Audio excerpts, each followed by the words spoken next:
Mga peke nga tire sealant nga nagkantidad ug mobalor sa kapin 600,000 pesos nasakmit sa mga operatiba sa Criminal Investigation and Detection Group kung CIDG sa Barangay Mantuyong sa Dakbayan sa Mandawi. Ano ang report ni Alan Domingo?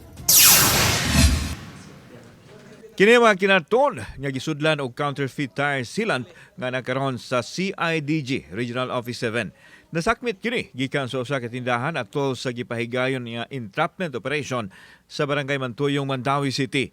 Miabot sa 300 ka mga karton nga adunay sulod nga mga piki nga tire sealant ang ilang gisakmit nga nagkantidad og 604,800 pesos. Nadakpan ang magtiayong negosyante nga nakaroon sa detention cell sa CIDG-7. Wa na sila muluwat og pamahayag. May private complainant na pumunta dito sa Cebu CFU.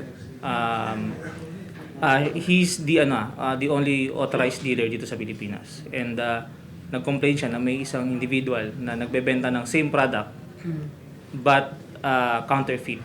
So, yun, binaybas ng CIDG CFU natin. Then, sinertify din ng authorized dealer na fake yung tire sealant na yon.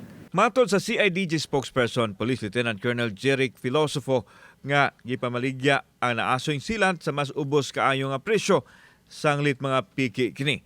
Ang operasyon pinasubay usab sa Upland Mega Shopper sa CIDG nga gitumong sa mga nalambigit sa ingon niini nga modus sa negosyo. Na-impress nila for violation ng intellectual property. Kauban si Clover Lumayag, ako si Alan Domingo. Balitang Bisdak.